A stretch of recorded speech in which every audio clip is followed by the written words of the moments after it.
সবারই তো ইচ্ছে থাকে বলো ঘুরতে যাওয়ার বা ঘোরার। তো আমার যখন বিয়ে হয়েছিল, আমার বিয়ে হয়েছিল 2018-তে। তো 18 থেকে আমার বরকে বলছি চলো না একটু ঘুরতে যাবো। সে মানে ঘুরতে যেতে যেতে যেতে যেতে 2024-এ আমাকে ঘুরতে নিয়ে গেছে। তবুও কোথায়, তবুও আসাম।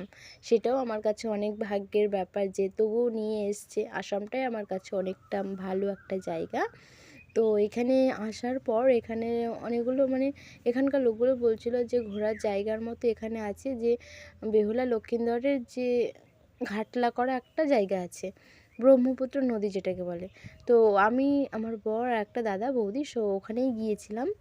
তো ওই নদীটা দেখতে পেলে যে ওই নদীটা হলো ব্রহ্মপুত্র নদী। আর এই নদীর পথ ধরেই বেহুলা তার স্বামীকে নিয়ে স্বর্গযাত্রা করেছিল।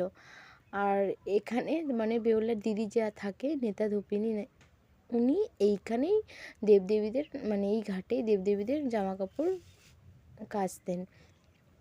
তারপরে এইখানে মানে কি বলবো, বাইরে কোথাও যেতে পারলাম না, এটাই আমার কাছে অনেক, এটাই আমার কাছে কাশ্মীরের মতো, তাই না? যাই হোক, আমার স্বামী আমাকে নিয়ে এসছে এইখানে, খুব ভালো লাগলো।